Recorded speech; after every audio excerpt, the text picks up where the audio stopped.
CSS यानी cascading style sheet. तो आज के वीडियो में हम सीएसएस के इंट्रोडक्शन को पढ़ेंगे और सीएसएस के एडवांटेजेस को पढ़ेंगे कि हम अपने प्रोग्रामिंग में सीएसएस क्यों यूज करते हैं। तो डिटेल में दोनों टॉपिक आज हम पढ़ने वाले हैं। स्टार्ट करते हैं। Introduction to CSS. सीएसएस यानी cascading style sheets. It is used for creating a unique style for your website. यानी अगर हमें किसी वेबसाइट की स्टाइलिंग करनी है, यूनिक स्टाइल देना है, तो उसके लिए हमें वेबसाइट में सीएसएस को यूज करना होता है।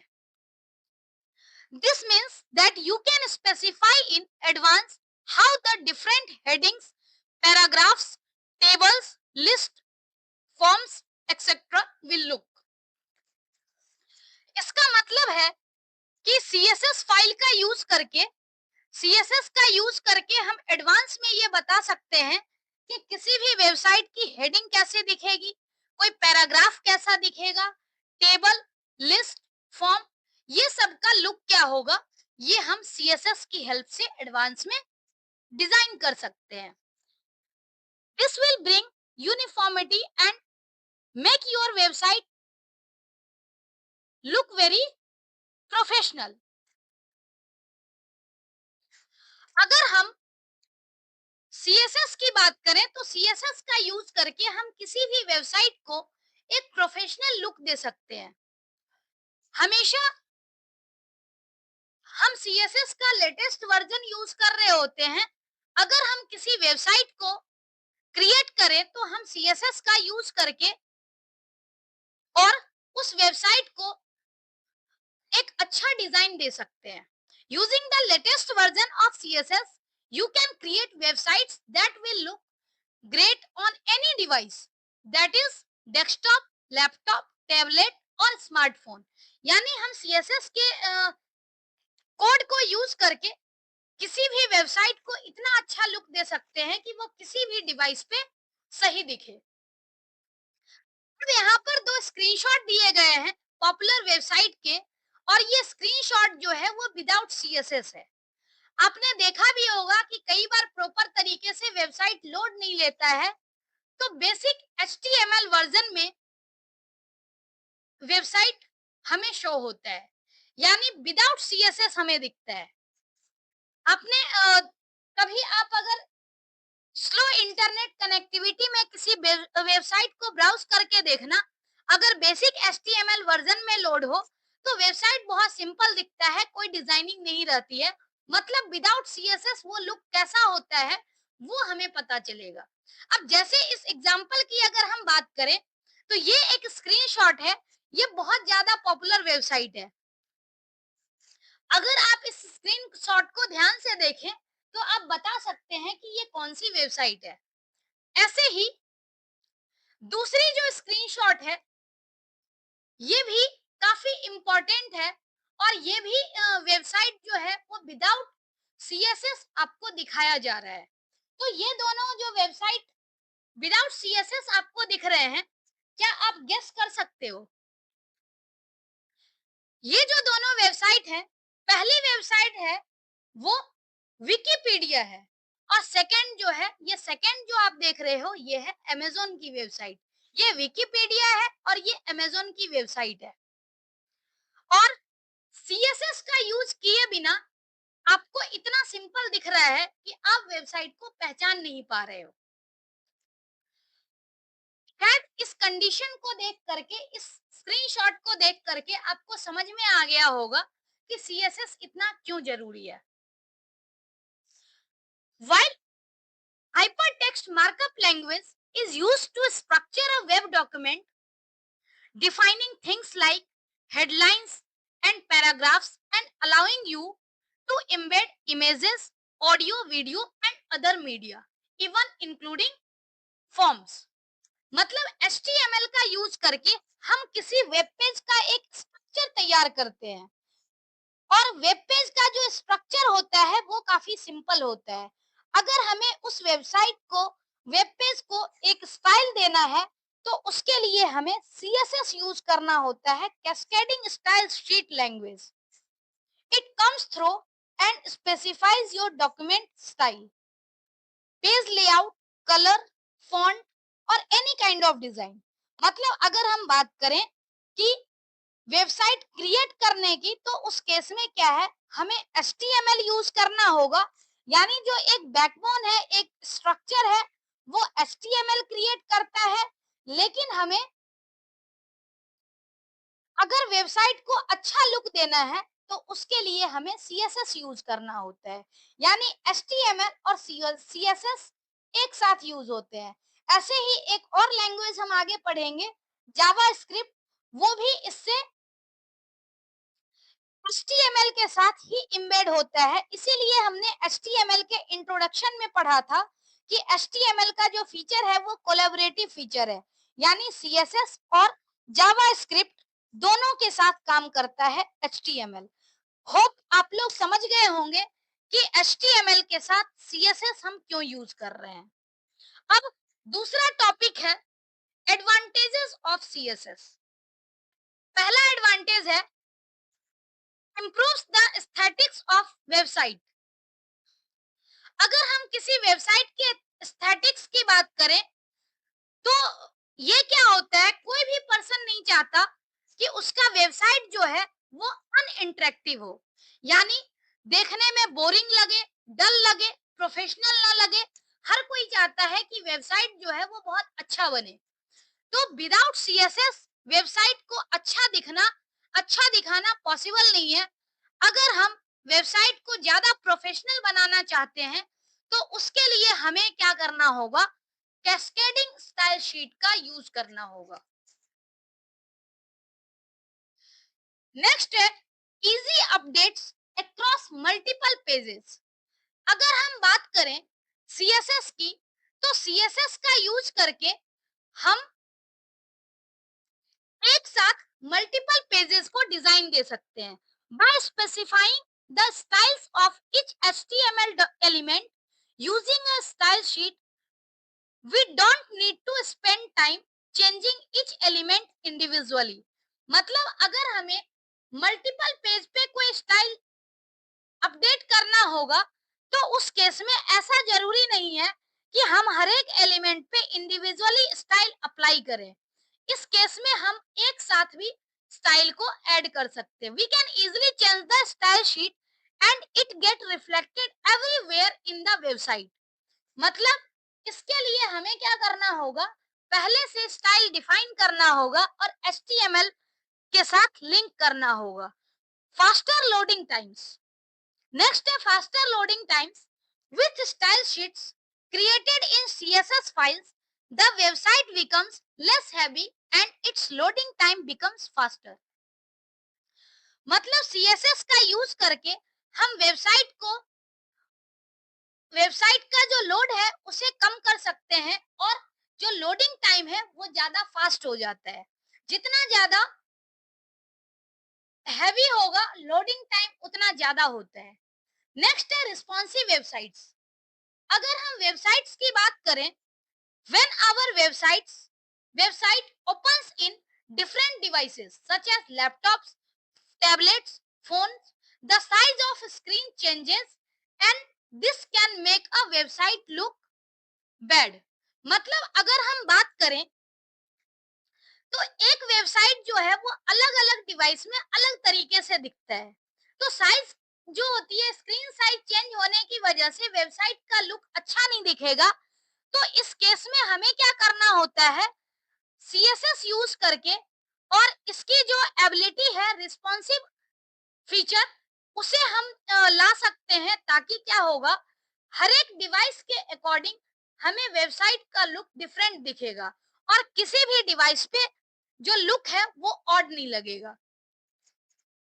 अगर हम इसके एडवांटेज की बात करें, तो CSS का एडवांटेज क्या है, बिगेस्ट एडवांटेज है its ability to create responsive design that adapt to various screen sizes in device. अब हमने जो इसके फीचर्स पढ़े हैं, मेन जो एडवांटेज है वो है एस्थेटिक्स ऑफ वेबसाइट. उसके बाद easy updation, faster loading time और रिस्पॉन्सिव नेचर। ये चारों जो है, ये सीएसएस का मेजर एडवांटेजेस है, और इसकी हेल्प से ही हम वेब एचटीएमएल के जो वेबसाइट्स हैं, वेब पेज हैं, उसको बहुत ज्यादा इंटरेक्टिव बना पाते हैं, अच्छा लुक दे पाते हैं। अगर हम बात करें इस इमेज की, तो इस इमेज को देखो, यहाँ पर फोन का, टैब का और डेस्कटॉप का, तीनों के स्क्रीन का यहाँ पर स्क्रीनशॉट दिया गया है। सेम इमेज है, लेकिन हर एक डिवाइस में अलग अलग तरीके से एडजस्ट हो गया। तो इससे हम कह सकते हैं कि सीएसएस का यूज करके हम वेबसाइट के जो एडेप्टिव नेचर है उसको इम्प्रूव कर पाते हैं, ताकि डिफरेंट डिफरेंट स्क्रीन साइज में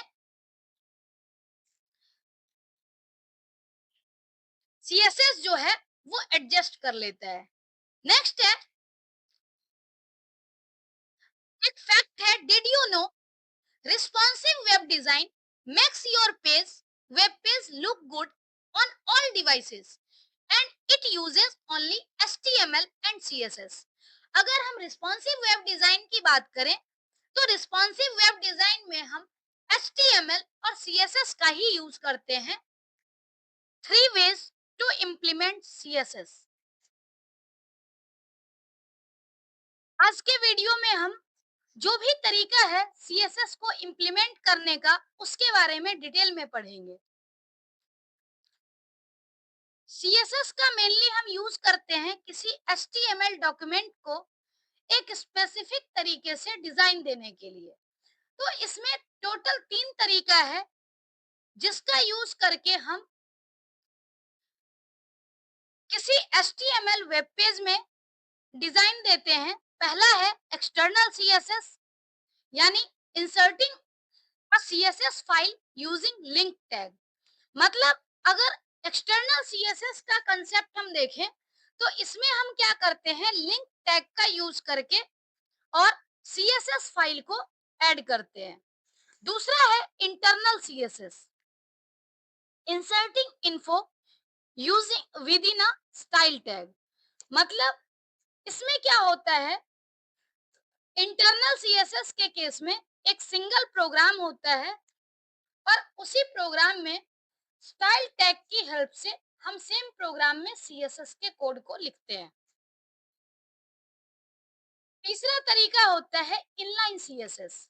इनलाइन सीएसएस के केस में क्या होता है, using style attribute with in a tag. मतलब जिस टैग में हमें कुछ स्टाइल यूज करना है, यानी किसी पर्टिकुलर एलिमेंट में जो हम स्टाइल यूज करना चाहते हैं, तो उसके लिए विद इन टैग हम स्टाइल एट्रीब्यूट को यूज करते हैं। तो यहाँ हम तीनों के बारे में डिटेल में देखेंगे, और ये भी जानेंगे कि अगर एक प्रोग्राम में मल्टीपल टाइप से सीएसएस को डिफाइन किया गया है, तो फाइनल रिजल्ट में हमें क्या दिखता है। तो स्टार्ट करते हैं एक्सटर्नल सीएसएस। एक्सटर्नल सीएसएस क्या है, create a file in the same folder as your HTML document and save it as style.css। मतलब क्या है, एक्सटर्नल सीएसएस के केस में हम लोग एचटीएमएल और सीएसएस की फाइल को सेपरेट लिखते हैं, सेपरेट कोडिंग करते हैं, और एक सिंगल फोल्डर में एचटीएमएल और सीएसएस की फाइल होती है।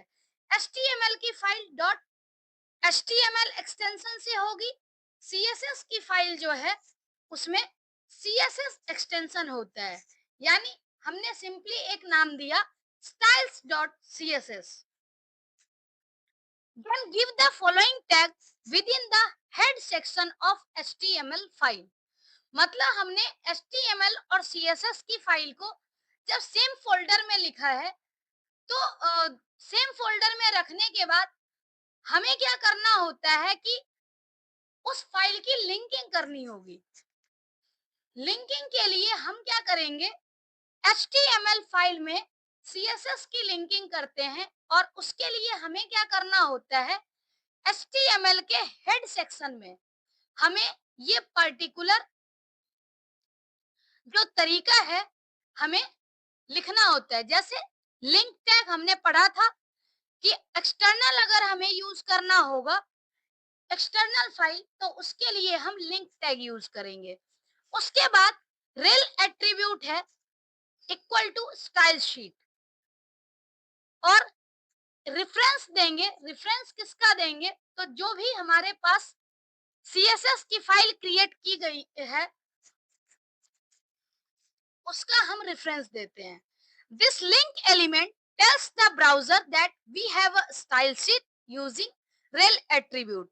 मतलब लिंक टैग का जो रेल एट्रीब्यूट है वो ब्राउजर को ये बताता है कि हमारे पास एक स्टाइल शीट है, and the location of that style sheet as the value of href attribute.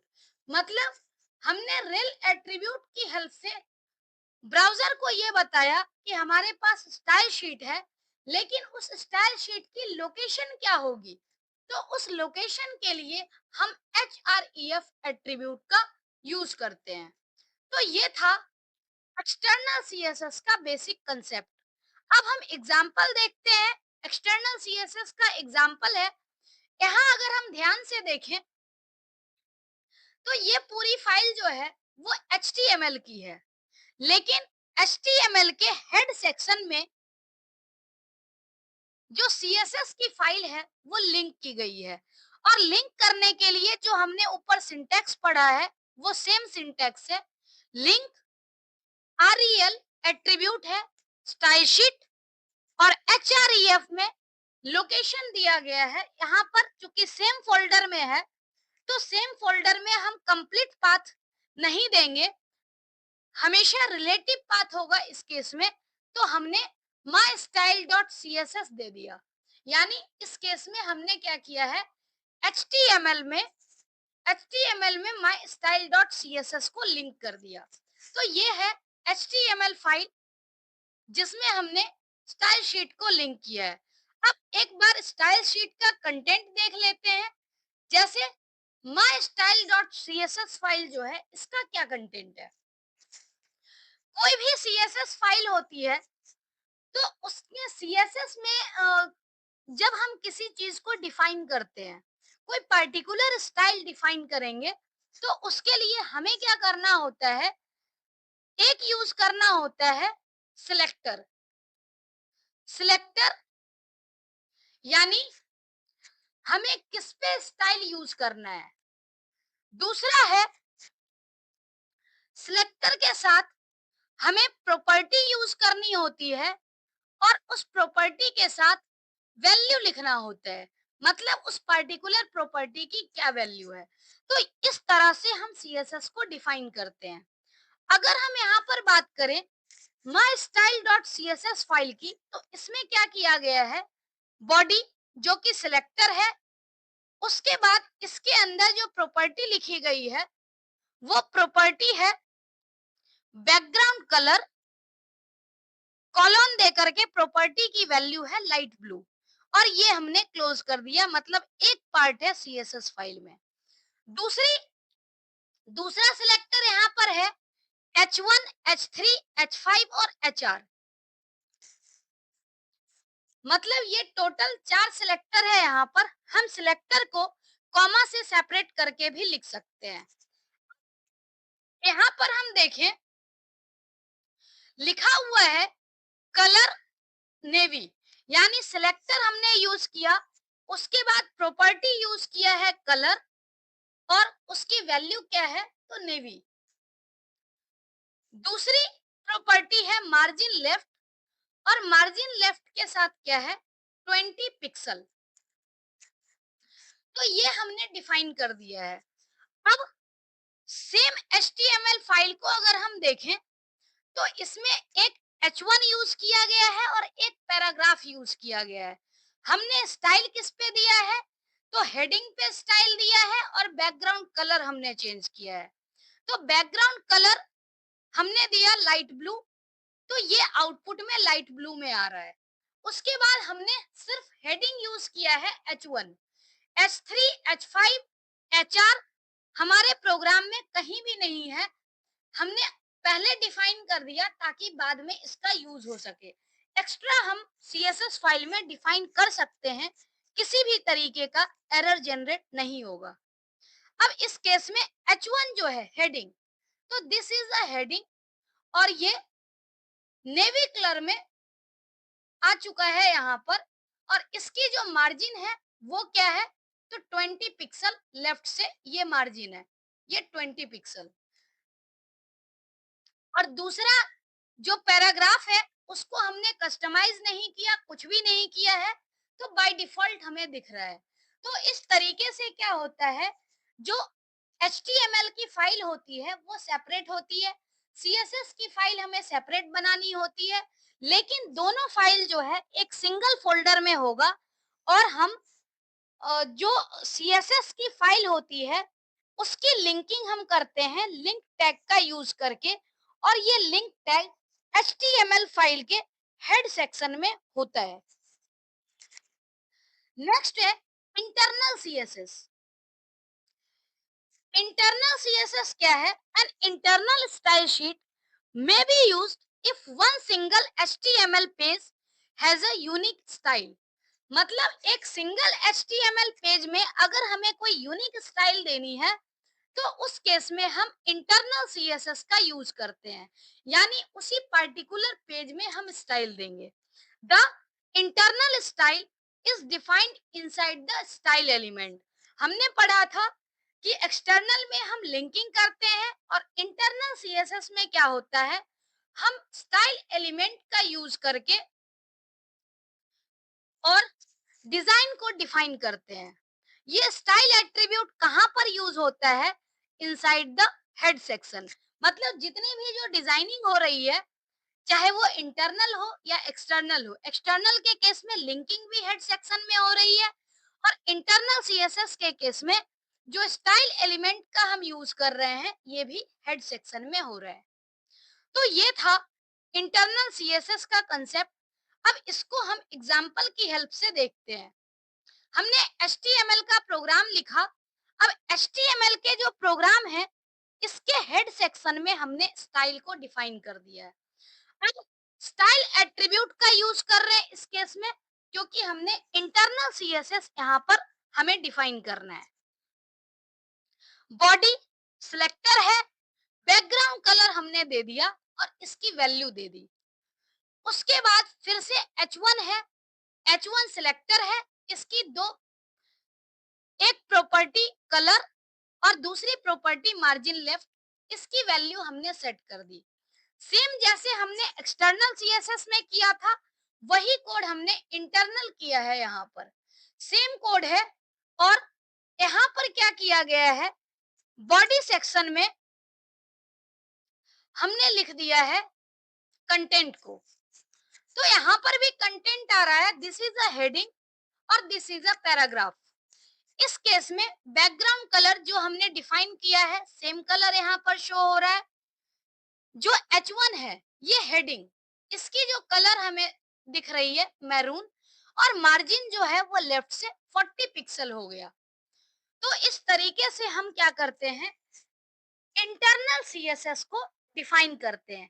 यानी एक्सटर्नल CSS में क्या हो गया कि CSS की जो फाइल थी वो सेपरेट थी, एक्सटर्नली डिफाइंड था।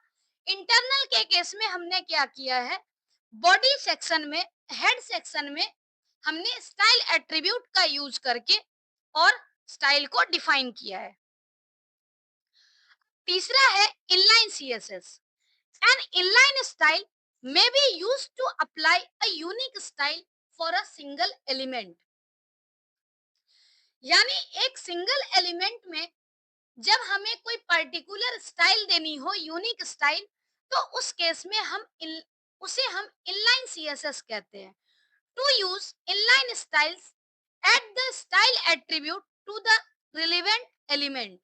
The style attribute can contain any CSS property। मतलब स्टाइल एट्रीब्यूट की अगर हम बात करें तो स्टाइल एट्रीब्यूट को हम किसी पर्टिकुलर, जहां हमें डिजाइन देना है वहां पर हम उस टैग के साथ हम स्टाइल एट्रीब्यूट यूज करते हैं। यानी इंटरनल के केस में हमने क्या किया था, स्टाइल टैग यूज किया था, लेकिन इनलाइन के केस में हमें उस पार्टिकुलर टैग के साथ स्टाइल एट्रीब्यूट का यूज करना है। ये डिफरेंस है इनलाइन और इंटरनल सीएसएस में। अब अगर हम बात करें एग्जाम्पल की, तो यहाँ एग्जाम्पल दिया गया है HTML का प्रोग्राम है, और इस HTML के प्रोग्राम में हमने डिफाइन कर दिया बॉडी बीजी कलर।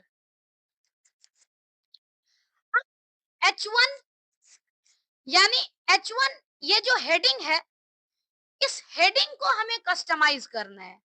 तो हेडिंग को कस्टमाइज करने के लिए हमने यहाँ पर क्या किया, H1 टैग में ही CSS को डिफाइन कर दिया है। यानी स्टाइल क्या है, स्टाइल एट्रीब्यूट का हमने यूज किया। स्टाइल में क्या है, कलर है ब्लू और टेक्स्ट अलाइन है centre. This is a heading. दूसरा स्टाइल हमने यहाँ पर डिफाइन किया है पी और स्टाइल। मतलब यहाँ पर पी टैग में जो पैराग्राफ टैग है, इसमें हम स्टाइल डिफाइन करना चाह रहे हैं। यानी style equal to colour red. मतलब हमें स्टाइल हमने डिफाइन किया है यहाँ पर कलर रेड। तो इसका अगर हम आउटपुट देखें, तो इस केस में क्या है, background colour yellow, H1 heading जो है इसका स्टाइल हमने दे दिया है कलर ब्लू है, और टेक्स्ट अलाइनमेंट है सेंटर। हमने ये स्क्रीनशॉट लिया है, इस वजह से यहाँ पर दिख रहा है ऐसे। अब पी स्टाइल यानी पैराग्राफ में जो है स्टाइल, तो उसमें हमने कस्टमाइज किया और यहाँ पर कलर को लिख दिया रेड। तो रेड कलर में हमें दूसरी लाइन दिख रही है, दिस इज अ पैराग्राफ। तो इस तरीके से हम इनलाइन सीएसएस को डिफाइन करते हैं। तो हमने ये डिटेल में देखा। एक्सटर्नल सीएसएस के लिए हम लिंक टैग यूज करते हैं। कहां पर लिंक टैग यूज करते हैं, तो HTML के हेड सेक्शन में। और इसमें एक एक्सटर्नल सीएसएस फाइल होती है जो अलग से डिफाइन की गई है, और उसे हम HTML फाइल में लिंक करते हैं। दूसरा इंटरनल के केस में है स्टाइल टैग। तो स्टाइल टैग का यूज भी है वो हेड सेक्शन में ही होता है, HTML प्रोग्राम के हेड सेक्शन में। इनलाइन सीएसएस की अगर हम बात करें, तो इनलाइन सीएसएस में स्टाइल टैग यूज नहीं होता, यहाँ पर स्टाइल एट्रीब्यूट यूज होता है। और ये स्टाइल एट्रीब्यूट वहां पर यूज होता है जिस पार्टिकुलर लाइन में, जिस एलिमेंट में हमें मॉडिफिकेशन करनी है। तो ये तीन तरीका था सीएसएस फाइल को डिफाइन करने का। एक हमने देखा एक्सटर्नल, दूसरा इंटरनल, और तीसरा इनलाइन सीएसएस। अब एक कंसेप्ट है multiple style sheets. What style will be used when there is more than one style specified for an HTML element। अब ये तो हमने देखा कि अलग-अलग तरीके से हमने स्टाइल शीट को डिफाइन किया। लेकिन अगर किसी प्रोग्राम में दो या दो से ज्यादा स्टाइल डिफाइन कर दिया जाए, तो उस केस में आउटपुट में क्या होगा, यानी all the styles in a page will cascade into new virtual style sheet by the following rules, where number 1 has highest priority। यानी जो इनलाइन स्टाइल है, इनलाइन स्टाइल क्या होता है, इनसाइड द HTML एलिमेंट। मतलब क्या है कि जो हम इनलाइन स्टाइल यूज करते हैं, यानी इनलाइन सीएसएस की प्रायोरिटी जो होती है वो हाईएस्ट होती है। उसके बाद क्या है, एक्सटर्नल और इंटरनल स्टाइल शीट। एक्सटर्नल और इंटरनल स्टाइल शीट में क्या होता है, क्योंकि दोनों ही हेड सेक्शन में डिफाइन करते हैं, तो इस केस में क्या है, in the head section which ever comes later. मतलब हम जिसको लेट से डिफाइन कर रहे हैं, बाद में डिफाइन कर रहे हैं, उसकी प्रायोरिटी जो होती है वो ऊपर होती है, क्योंकि पहले वाली जो डिजाइन है वो दूसरे डिजाइन को ओवरराइड कर देती है। मतलब अगर हम इसका ओवरऑल मीनिंग देखें, तो ये क्या है, an inline style has highest priority. मतलब अगर किसी डॉक्यूमेंट में इनलाइन, एक्सटर्नल और इंटरनल तीनों सीएसएस हो, तो इनलाइन स्टाइल की प्रायोरिटी हाईएस्ट होती है और वो ओवरराइड किसको करेगा, तो एक्सटर्नल और इंटरनल स्टाइल को। एक्सटर्नल और इंटरनल स्टाइल शीट का जो डिसीजन होता है वो कैसे होता है, तो दोनों हेड सेक्शन में डिफाइन किया जाता है। तो जिसको हम बाद में डिफाइन करते हैं उसकी प्रायोरिटी पहले आती है और जो हम पहले डिफाइन करते हैं उसकी प्रायोरिटी बाद में आती है। अब हम इसे एग्जाम्पल के थ्रू देखते हैं। जैसे यहाँ पर एक HTML का प्रोग्राम है और इस HTML के प्रोग्राम में हमने क्या किया है, इंटरनल, एक्सटर्नल और इनलाइन, सॉरी इस केस में इंटरनल और एक्सटर्नल दो हमने सीएसएस यूज किया। अब यहाँ पर क्या है, HTML है, कंटेंट सेम है, बॉडी का कंटेंट हमने सेम दिया है, this is a heading, this is a paragraph. अब इस केस में क्या हो रहा है, यहाँ पर एक्सटर्नल स्टाइल शीट भी है और इंटरनल स्टाइल शीट भी है। तो एक्सटर्नल स्टाइल शीट को जब हम लिंक कर रहे हैं तो लिंक टैग यहाँ पर यूज किया गया है, link REL attribute, rail attribute, style शीट और HREF। रेफरेंस दिया माई स्टाइल डॉट CSS, मतलब ये क्या है, एक्सटर्नल स्टाइल शीट है। अब इंटरनल CSS को हम कैसे डिफाइन करते हैं, तो स्टाइल टैग के अंदर हम इंटरनल CSS को डिफाइन कर रहे हैं।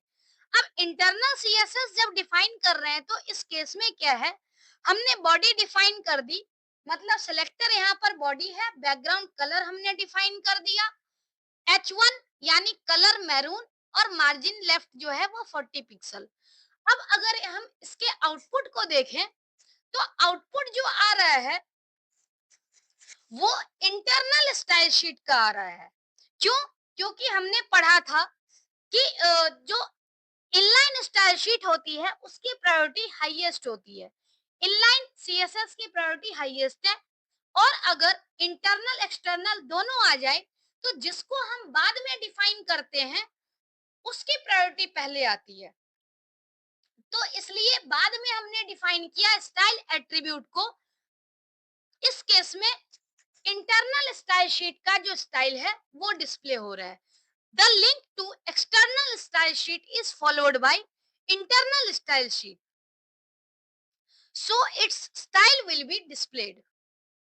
यानी एक्सटर्नल स्टाइल शीट के बाद इंटरनल आ रहा है तो इंटरनल यहाँ पर डिस्प्ले हो गया। तो हमने ये देखा इंटरनल और एक्सटर्नल में से किसकी प्रायोरिटी पहले आती है और किसकी बाद में आती है।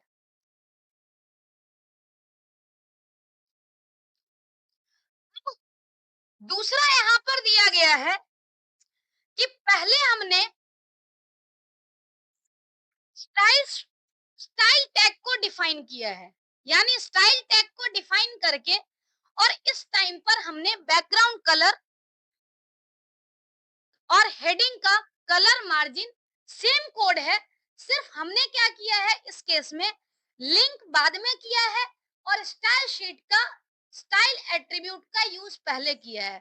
मतलब एक्सटर्नल स्टाइल शीट जो है उसको हमने बाद में लिंक किया है और इंटरनल स्टाइल जो है वो पहले दिया है। तो इस केस में हम आउटपुट देखते हैं, आउटपुट जो आया है वो एक्सटर्नल स्टाइल शीट का आया है, क्योंकि इंटरनल में जो हमने कलर वगैरह डिफाइन किया है वो कोई भी कलर हमें शो नहीं हो रहा है। तो इस केस में क्या है, the link to the external style sheet is later so it will be displayed.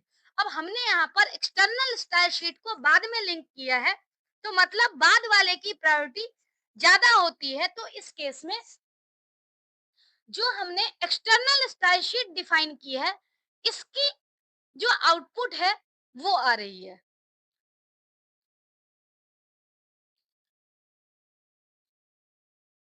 अब एक और प्रोग्राम है, इस केस में क्या है, एक पर इनलाइन स्टाइल है, एक एक्सटर्नल स्टाइल शीट है और एक इंटरनल है। तो अगर हम ध्यान से देखें तो इसमें स्टाइल एट्रीब्यूट, यानी स्टाइल एट्रीब्यूट जो है वो पहले आ रहा है। इसका मतलब यहाँ इंटरनल सीएसएस पहले है और एक्सटर्नल सीएसएस जो है वो बाद में है, और इनलाइन सीएसएस हमने डिफाइन किया है। तो तीनों ही हमने डिफाइन किया। अब इस केस में क्या है, दोनों तरीके से हम क्या कर रहे हैं, सेम चीज को मॉडिफाई कर रहे हैं। जैसे हमने स्टाइल में दिया है, स्टाइल एट्रीब्यूट में बैकग्राउंड कलर, बॉडी की बैकग्राउंड कलर डिफाइन की है, उसके बाद हेडिंग का कलर और मार्जिन डिफाइन किया। दूसरे में भी जो हमने एक्सटर्नल स्टाइल शीट लिंक की है उसमें भी सेम चीज है। लेकिन अगर हम बात करें यहाँ पर इनलाइन स्टाइल की, तो इनलाइन स्टाइल के केस में क्या है, हमने H1 और पैराग्राफ इस दोनों पे शीट अप्लाई, मतलब स्टाइल अप्लाई कर दिया। हेडिंग में स्टाइल अप्लाई कर दिया कलर ग्रीन और टेक्स्ट अलाइन लेफ्ट। ऐसे ही पैराग्राफ का जो स्टाइल है इसमें कलर कर दिया रेड। लेकिन हमने बॉडी का बैकग्राउंड कलर जो है वो डिफाइन नहीं किया है इंटरनल के केस में। तो यहाँ पर आउटपुट किसका आएगा, क्योंकि बॉडी का जो कलर है वो इनलाइन में डिफाइंड नहीं है, तो इंटरनल एक्सटर्नल दोनों में डिफाइंड है, इसलिए इंटरनल पहले डिफाइंड है और एक्सटर्नल बाद में। मतलब एक्सटर्नल में जो कलर डिफाइन किया गया है, तो यहाँ पर जो बॉडी का बैकग्राउंड कलर है वो आ रहा है एक्सटर्नल स्टाइल शीट का। क्योंकि हमने एक्सटर्नल को बाद में डिफाइन किया तो इसकी प्रायोरिटी ज्यादा है। लेकिन हम जानते हैं कि इंटरनल स्टाइल की जो प्रायोरिटी होती है वो हाईएस्ट होती है। तो जो भी स्टाइल इंटरनल स्टाइल शीट में डिफाइन किया गया है, इंटरनल सीएसएस में डिफाइन किया गया है, उसके अकॉर्डिंग आउटपुट आ रहा है यहाँ पर ग्रीन कलर में, दिस इज हेडिंग, और यहाँ पर this is a paragraph. The inline style will be displayed for heading and paragraphs. The background color will be displayed from external style sheet since there is no inline style in the internal CSS. अगर हम CSS की बात करें तो CSS में क्या होता है, every HTML document is considered as a rectangular box in the web browser. मतलब HTML के जो भी डॉक्यूमेंट हैं वो ब्राउजर में एक रेक्टेंगुलर बॉक्स की तरह क्रिएट होते हैं, मतलब कंसीडर किए जाते हैं। In CSS the term box model is used when talking about design and layout. The CSS box model is essentially a box that wraps around every HTML document. मतलब अगर कोई एचटीएमएल डॉक्यूमेंट है तो इस particular document के अंदर ही उसकी सारी एलिमेंट हो, डिजाइन हो, हर चीज अवेलेबल होता है। इसीलिए इसे हम एक रेक्टेंगुलर बॉक्स के तरह इसे फील करते हैं। अगर हम सीएसएस बॉक्स मॉडल के डिफरेंट कंपोनेंट की बात करें तो पहला कंपोनेंट इसमें से है कंटेंट, जो कि अंदर की तरफ है। जैसे पहले हम लोग इमेज की हेल्प से देख लेते हैं, सबसे अंदर क्या है, कंटेंट है। कंटेंट के बाहर हेडिंग, बॉर्डर और सबसे आगे यानी आउटर मोस्ट एरिया जो है वो है मार्जिन। कंटेंट क्या होता है, the content of the box where text and images appear. मतलब जहां पर टेक्स्ट और इमेज दोनों अपीयर होता है वो क्या है, कंटेंट का area, actual content of the box. अब इस बॉक्स का जो साइज है, कंटेंट है, उसे हम हाइट विड्थ सेट करके कंट्रोल कर सकते हैं। नेक्स्ट है padding, clears an area around the content. हमने टेबल में भी पढ़ा था, कंटेंट और बॉर्डर के बीच में जो एरिया होता है, सेल और बॉर्डर के बीच का एरिया, उसे हम सेल पैडिंग कहते हैं। सेम कंसेप्ट है यहाँ पर भी, clears an area around the content. Padding is transparent. Padding क्या है? बॉर्डर और कंटेंट के बीच का स्पेस, यानी इसे हम पैडिंग कहते हैं। नेक्स्ट है border. A border that goes around the padding and content. मतलब पैडिंग और कंटेंट के आउटसाइड जो है उसे हम बोलते हैं बॉर्डर। कई बार ऐसा भी होता है कि जिस केस में पैडिंग नहीं हो, तो उस केस में जो है वो बॉर्डर कंटेंट के अराउंड हो जाता है, क्योंकि पैडिंग जब नहीं होगा तो ये एरिया होगा ही नहीं। इस केस में कंटेंट के जस्ट बाहर होता है बॉर्डर, यानी कंटेंट एक्चुअल कंटेंट होगा, पैडिंग जो है वो कंटेंट के बाहर का जो एरिया है उसे हम पैडिंग कहते हैं। बॉर्डर क्या है? कंटेंट और पैडिंग के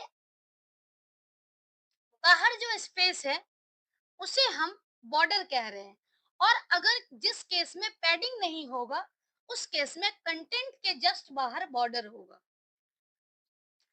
लास्ट में है मार्जिन।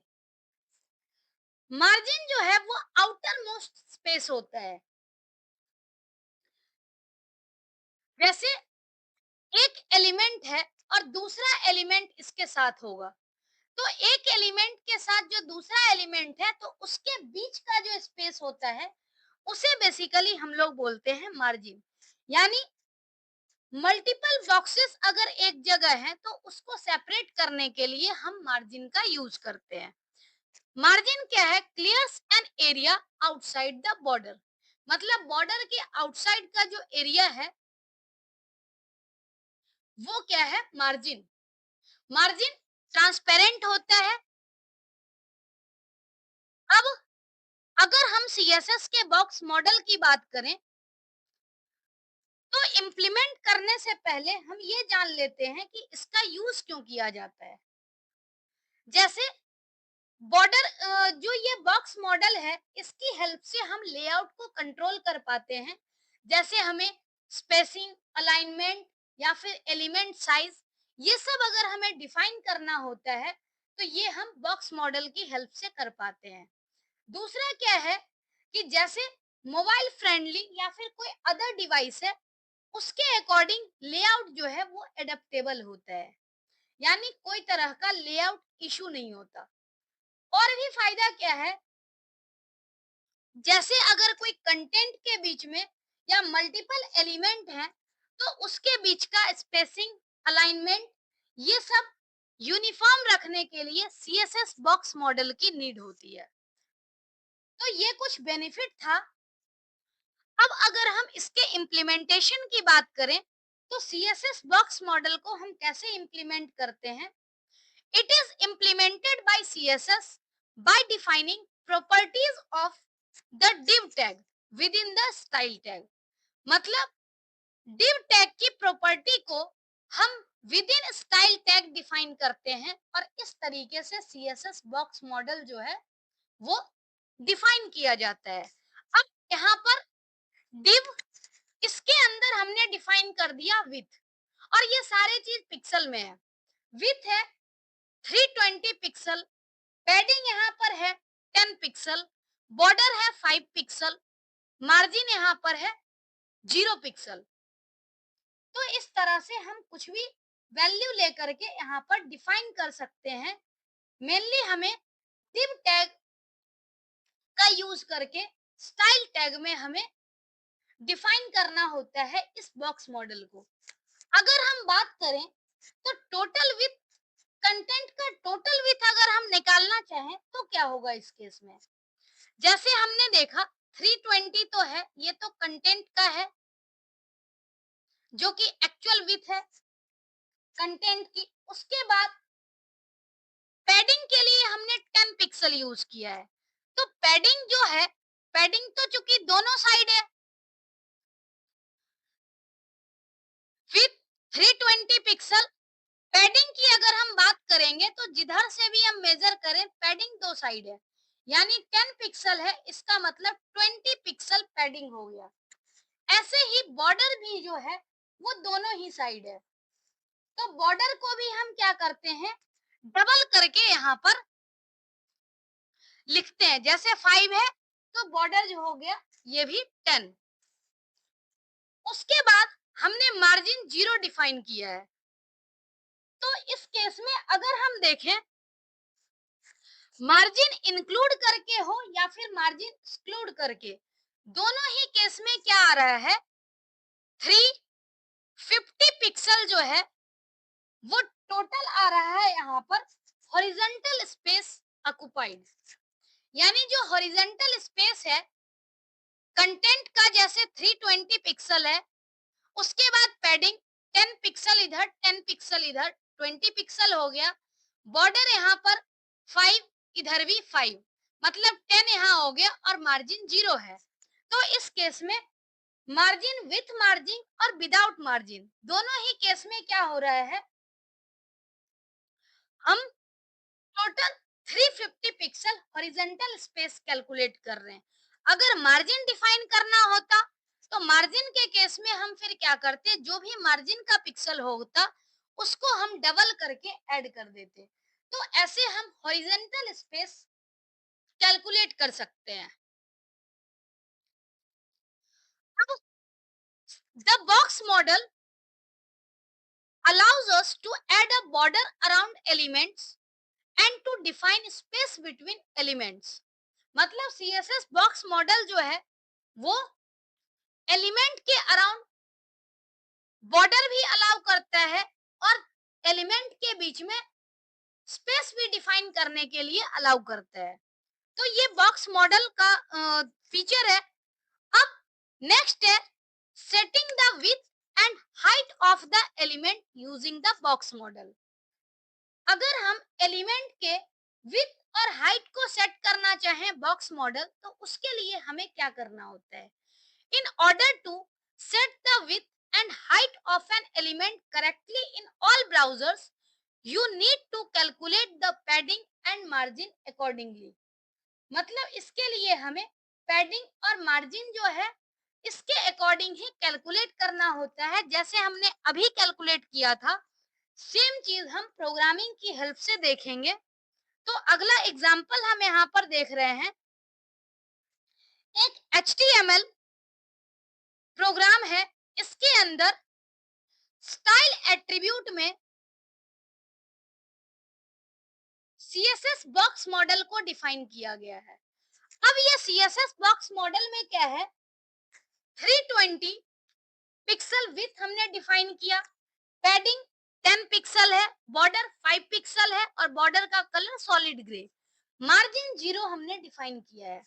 तो ये है CSS बॉक्स मॉडल जिसमें हमने div का यूज करके और स्टाइल के अंदर डिफाइन किया है। अब स्टाइल एट्रीब्यूट यहाँ पर क्लोज हो गया।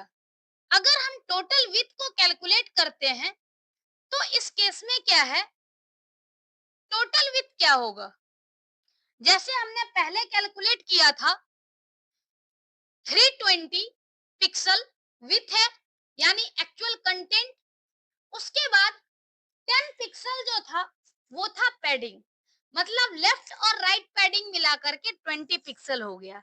ऐसे ही लेफ्ट और राइट बॉर्डर जो है वो 10 पिक्सल हो गया। लेफ्ट राइट मार्जिन, मार्जिन हमने डिफाइन ही नहीं किया है, 0 पिक्सल है तो 0, यानी टोटल पैडिंग जो कैलकुलेट हुआ है वो है 350 पिक्सल, जो हमने ऑलरेडी पहले कैलकुलेट किया था। अब ये इमेज ऑलरेडी सेट करना आपको पता है।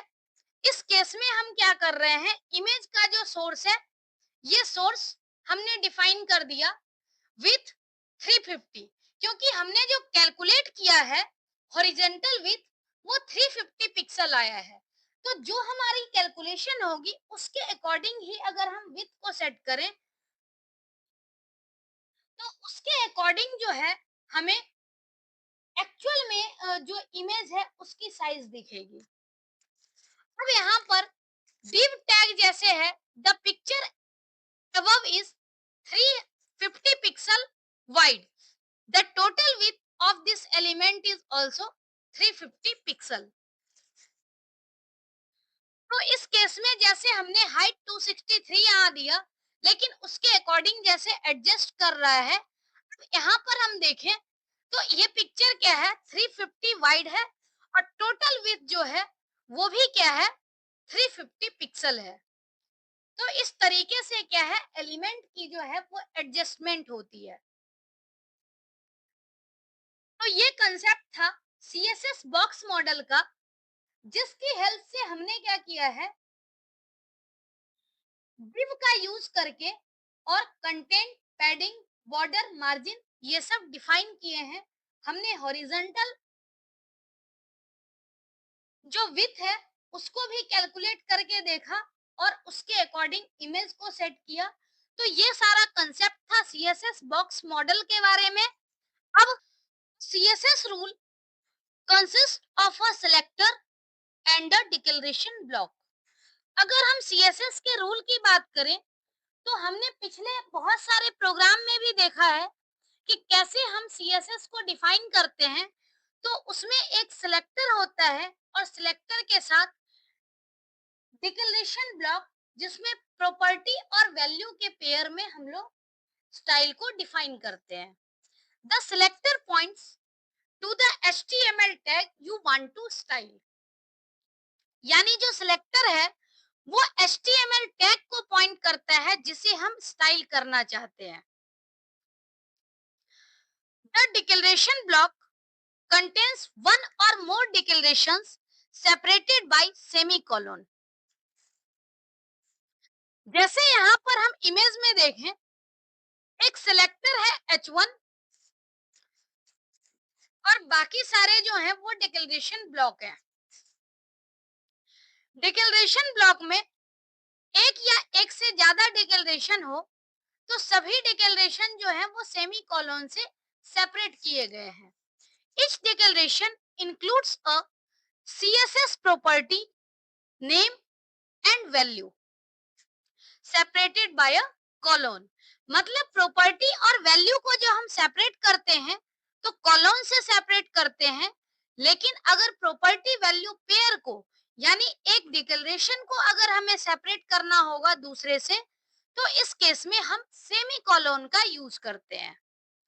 जैसे multiple CSS declarations are separated with semicolons and the entire declaration block is surrounded by curly braces। मतलब किस तरीके से हम सीएसएस को डिफाइन करते हैं उसका सिंटैक्स दिया गया है, उसके बारे में हमने पढ़ा। अब नेक्स्ट है सीएसएस कमेंट। हमने अदर लैंग्वेज में भी पढ़ा है कि हम कमेंट क्यों लिखते हैं। कमेंट की अगर हम बात करें तो कमेंट एक ऐसा स्टेटमेंट होता है जो ब्राउजर के द्वारा इग्नोर किया जाता है, लेकिन हम लिखते क्यों हैं? तो कई बार हमें फ्यूचर में सोर्स कोड को देखना होता है तो देख करके पता लग जाए कि हमने किस लिए वो स्टेटमेंट को लिखा है, या फिर कोई दूसरा यूजर है तो दूसरा यूजर भी उसको इजीली समझ सके। तो डिफरेंट पर्पस होता है जिसके लिए हम कमेंट लिखते हैं। Comments are used to explain the code and may help when you edit the source code at a later date। यानी बाद में कभी भी हम सोर्स कोड को चेंज करना चाहते हैं या कोई वर्क करना चाहते हैं तो उस केस में कमेंट की नीड होती है। नेक्स्ट है comments are ignored by browsers. A CSS comment is placed inside style element, यानी जो CSS के कमेंट है उसको हम स्टाइल एलिमेंट में डिफाइन करते हैं। और स्टाइल एलिमेंट में डिफाइन करने के लिए हमें इस तरह से स्लैश और स्टार से स्टार्ट करना होता है और एंडिंग जो है वो स्टार और स्लैश से करनी होती है। जैसे अदर कुछ प्रोग्रामिंग लैंग्वेज है उसमें भी इस तरीके से ही कमेंट को लिखा जाता है। अगर सिंगल लाइन कमेंट होगा या मल्टी लाइन कमेंट, दोनों को हम देखेंगे कि कैसे लिखा जाता है। उसके लिए एक एग्जांपल गिवन है इस एग्जाम्पल में दिया गया है स्टाइल एट्रीब्यूट। अब ये स्टाइल एट्रीब्यूट में हमें क्या करना है, कमेंट को लिखना है। स्टाइल एट्रीब्यूट है, इसमें हमने कमेंट लिखा, तो कमेंट जैसे है ये सिंगल लाइन कमेंट है क्योंकि इसमें सिंगल स्टेटमेंट में पूरा कमेंट लिखा गया है। दूसरा हम देखें तो ये मल्टी लाइन कमेंट है, यानी सिंगल लाइन कमेंट और मल्टी लाइन कमेंट को लिखने का तरीका आपको स्क्रीन पर दिख रहा है।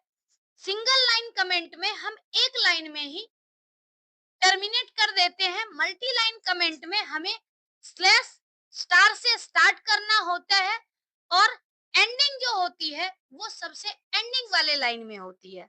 तो ये है कमेंट लिखा हुआ, ये सीएसएस का कमेंट है।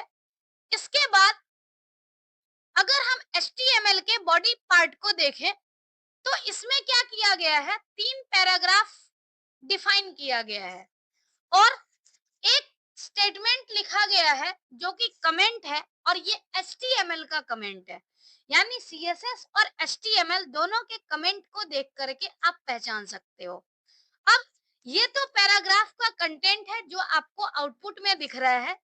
हमने स्टाइल यूज किया है पी टैग पे, कलर ब्लू, मतलब ये कंटेंट हमें ब्लू कलर में दिख रहा है। तो हमने आउटपुट भी देख लिया इस प्रोग्राम का और साथ साथ यह भी देख लिया कि हम कमेंट को कैसे डिफाइन करते हैं एचटीएमएल में और सीएसएस में। नेक्स्ट जो कंसेप्ट है वो है सम कॉमनली यूज सीएसएस प्रॉपर्टी। अगर हम सीएसएस के डिफरेंट प्रॉपर्टीज की बात करें तो हम अलग अलग प्रोग्राम में अपनी नीड के अकॉर्डिंग सभी प्रॉपर्टीज को यूज करते हैं। CSS properties for text in paragraphs, body, heading etcetera.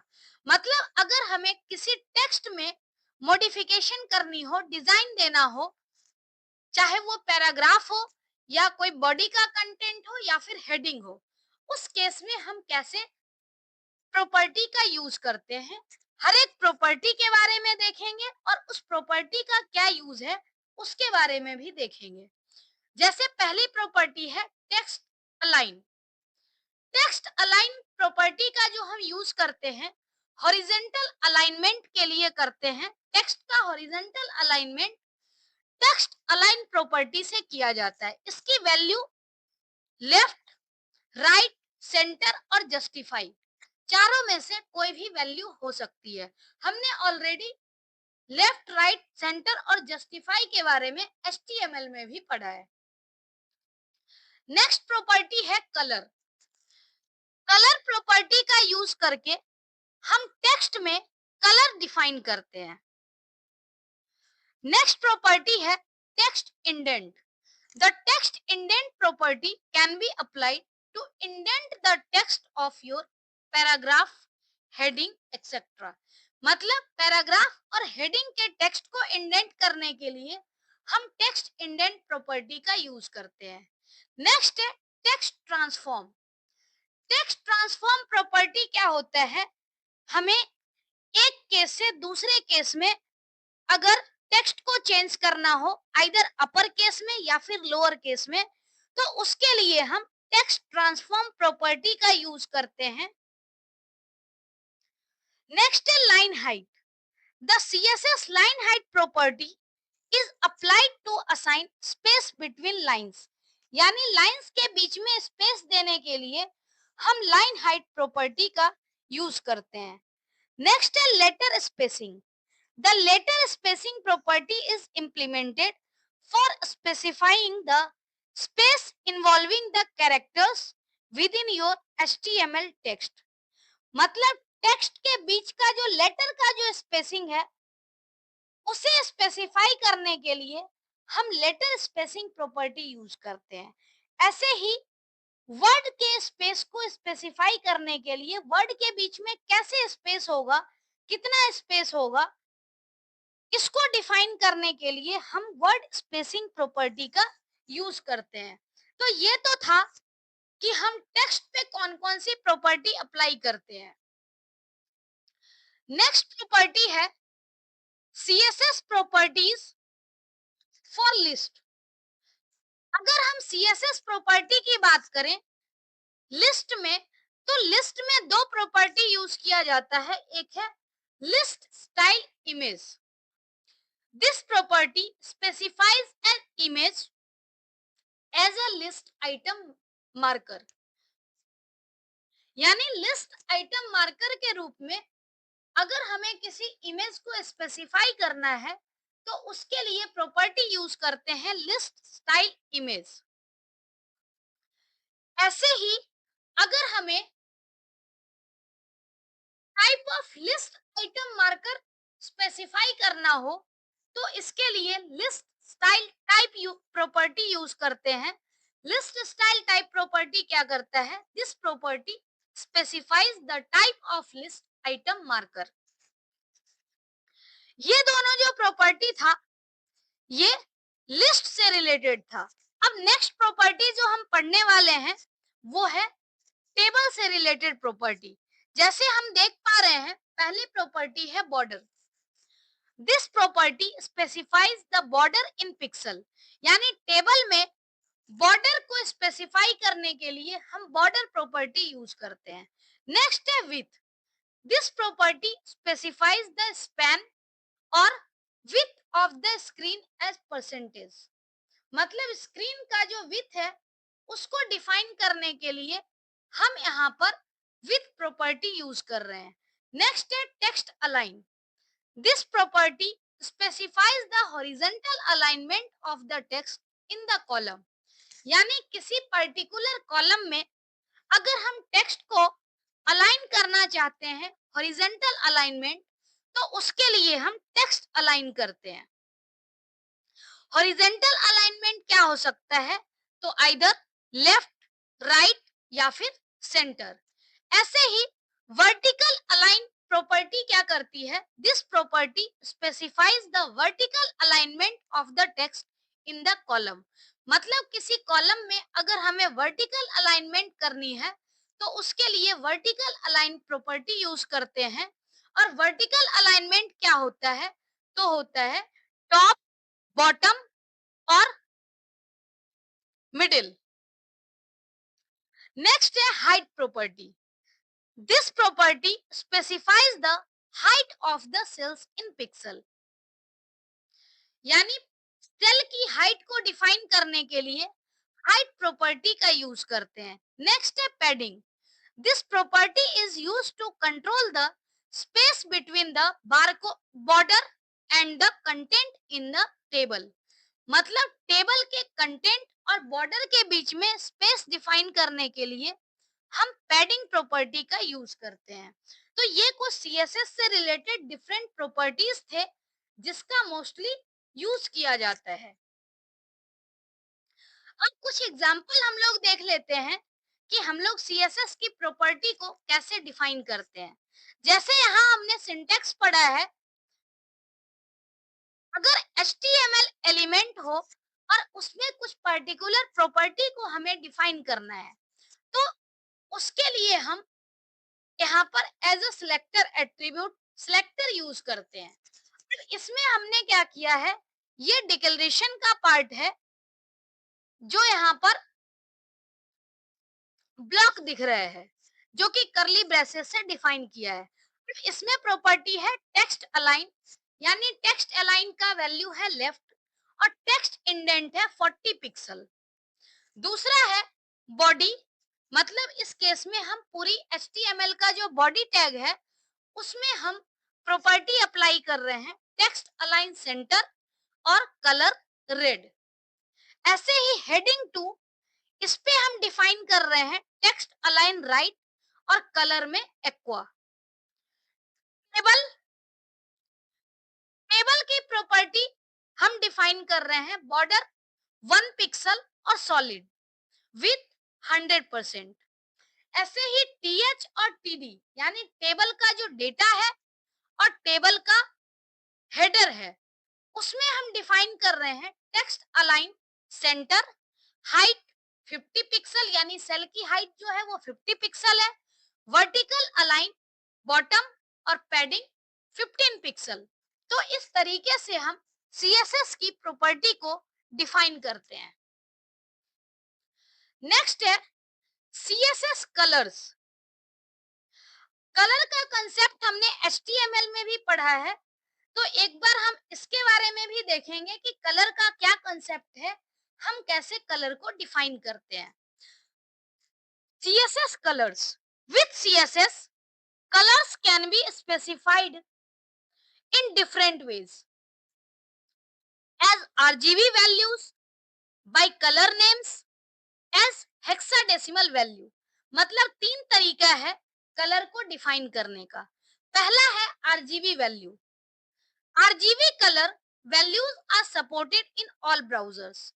मतलब ये RGB कलर वैल्यू है, ये ऑल ब्राउजर में सपोर्ट करता है।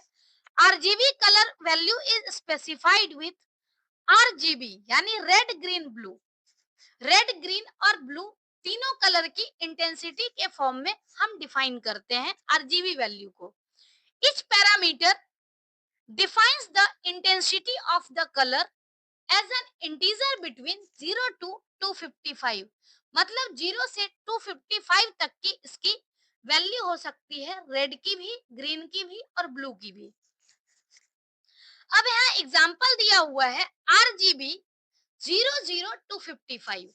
मतलब इसमें क्या है, RGB 00255 यानी रेड रेड कलर इसमें नहीं है, ग्रीन भी 0 है, तो ये क्या करेगा, ब्लू कलर देगा, क्योंकि इसमें ब्लू की जो पैरामीटर है वो है हाईएस्ट यानी 255 और बाकी जो है वो 0 है।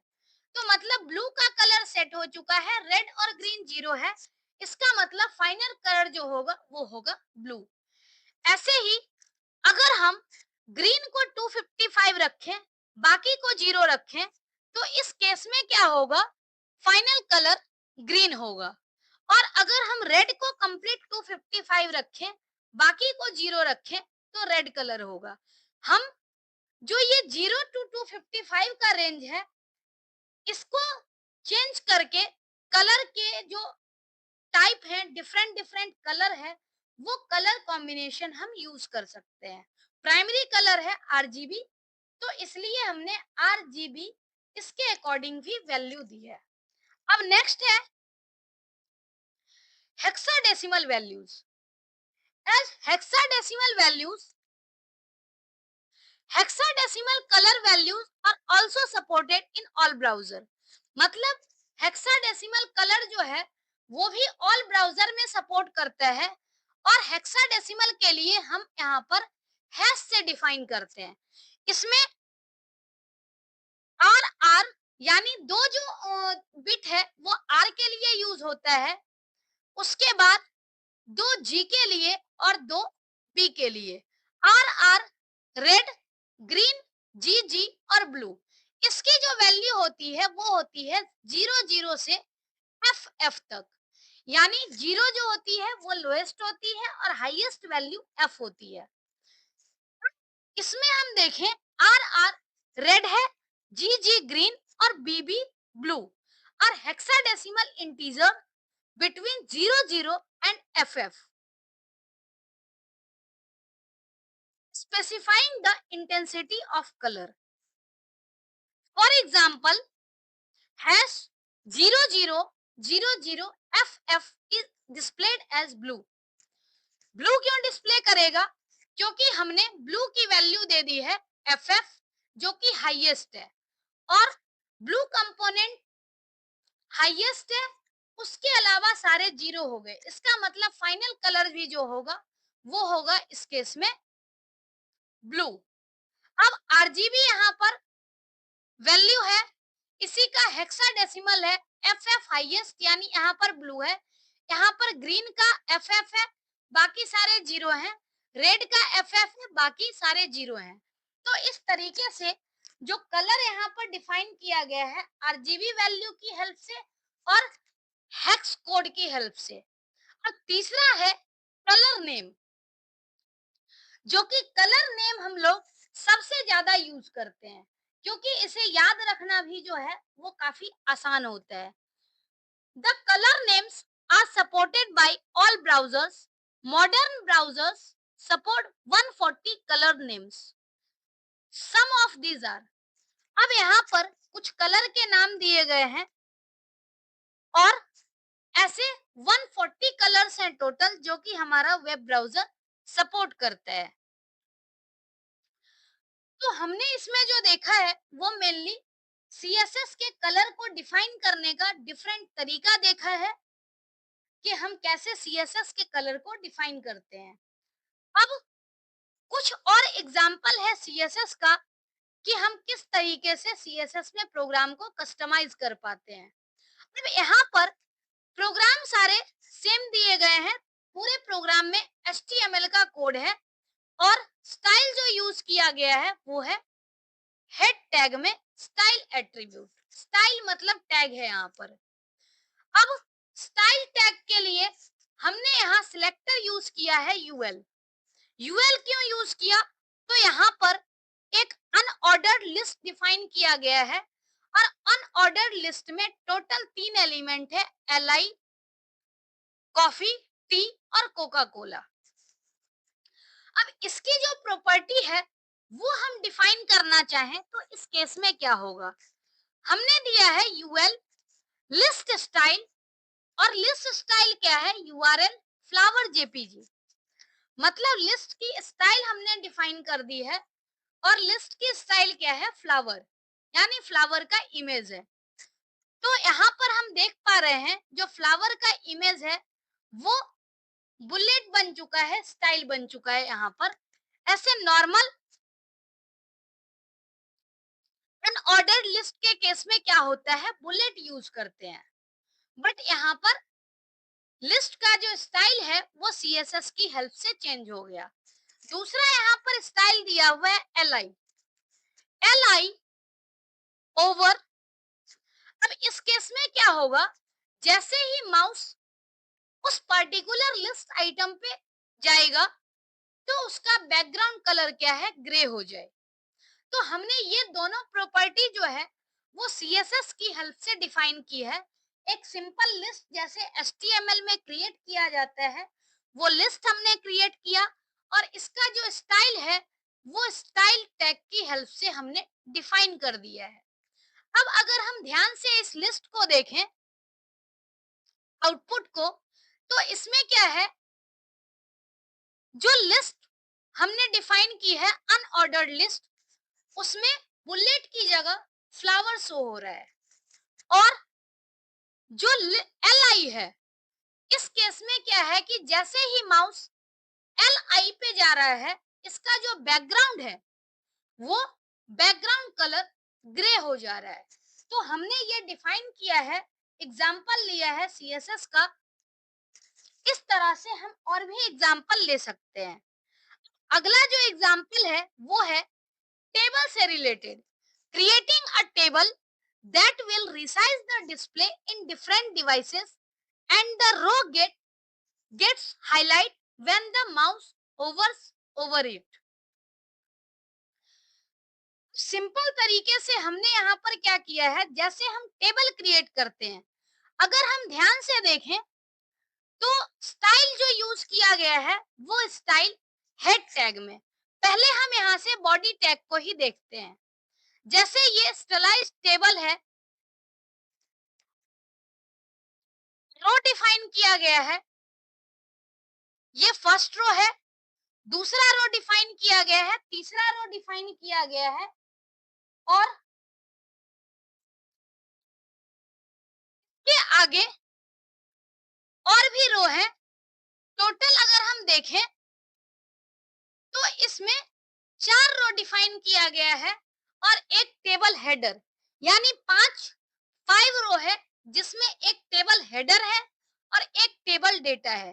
पहला ये टेबल हेडर है, टेबल हेडर है और उसके बाद table data first, second, next हम देखें अगर तो ये है थर्ड और ये है फोर्थ। तो इस तरीके से हमने क्या किया है, 4 रो, डेटा का और एक हेडर क्रिएट किया है। अब मेन जो स्टाइल है, चूंकि सीएसएस में हम स्टाइल देख रहे हैं, तो हमारा फोकस जो है वो एचटीएमएल प्रोग्राम पे नहीं है, स्टाइल पे है। तो अगर हम इसमें ध्यान से देखें, स्टाइल में हमने क्या किया, टेबल डिफाइन कर दिया है, और टेबल में पहला सिलेक्टर है टेबल, बॉर्डर कोलैप्स विथ 100%। यानी इससे क्या होगा, बॉर्डर कोलैप्स जो है ये क्या करेगा, collapse will show single line border, मतलब सिंगल लाइन बॉर्डर शो करेगा जो हमने बॉर्डर कोलैप्स यूज किया है। अब टीएच और टीडी की प्रॉपर्टी, टीएच और टीडी की प्रॉपर्टी जो हम डिफाइन कर रहे हैं उसमें क्या है, पैडिंग हमने डिफाइन किया है 8 पिक्सल, टेक्स्ट अलाइन जो है वो है लेफ्ट, बॉर्डर बॉटम 8 पिक्सल है सॉलिड। अगर हम इसमें टीआर यानी टीआर ओवर कर रहे, तो ओवर के केस में क्या है, बैकग्राउंड कलर जो है वो कोरल में चेंज हो रहा है। मतलब पहली प्रॉपर्टी हमने देखी, दूसरी प्रॉपर्टी क्या है, this property will help resize the table according to the device display size. यानी डिवाइस डिस्प्ले के साइज के अकॉर्डिंग हमने इसकी जो प्रॉपर्टी है टेबल के हेडर की और डेटा की वो हमने सेट कर दी। उसके बाद TR over will help highlight the row of the table in coral color when the pointer hovers over it। मतलब जब भी माउस का पॉइंटर उस पर्टिकुलर रो पर जाएगा या टेबल रो पर जाता है, तो उस केस में क्या होता है, जो बैकग्राउंड कलर होगा वो कोरल कलर में हाईलाइट हो जाएगा। तो ये था मेनली जो हमने देखा है वो सीएसएस का प्रोग्राम जिसमें हमने टेबल पे स्टाइल यूज किया। अब इसका हम आउटपुट देखते हैं। आउटपुट अगर हम ध्यान से देखें तो इसमें क्या है, स्टाइलाइज टेबल जो हमने क्रिएट किया, हेडर वो लिखा है। उसके बाद दो लाइन यहाँ लिखी गई थी पैराग्राफ का यूज करके, दोनों line as it is output में दिख रहा है। अब नेक्स्ट यहाँ पर है टेबल क्रिएट हो गया। टेबल में हमने क्या देखा था, एक हेडर है और 4 रो है, ये एज इट इज क्रिएट हो गई। The table will resize according to the device display size. अब ये डिवाइस में जो है यहाँ पर छोटा दिख रहा है, कोई दूसरा डिवाइस है उसमें क्या करेगा, एडजस्ट कर लेगा। तो ये बड़े साइज का जो डिवाइस है, जैसे अगर हम लैपटॉप की बात करें, पहला स्क्रीनशॉट फोन का हो सकता है, तो मतलब क्या है, डिवाइस के अकॉर्डिंग जो अलाइनमेंट है, जो स्टाइल है वो अडेप्ट कर रहा है। अब इस केस में क्या है, आउटपुट तो सेम है लेकिन क्या है, ये एडजस्ट हो चुका है। इस केस में अगर हम देखें, सिंगल लाइन की जगह हमें 2 लाइन में दिख रहा है सारा चीज और बाकी कंटेंट सेम है। ऐसे ही अगर हम इसमें देखें तो स्क्रीन के साइज के अकॉर्डिंग हमें सिंगल लाइन में दिख रहा है और इस केस में टेबल का जो साइज है वो एडजस्ट हो गया। अब इसमें जो हमने डिफाइन किया था कि अगर हम माउस को ले जाते हैं किसी रो पर, तो जो उसका कलर है वो कोरल में चेंज हो जाता है।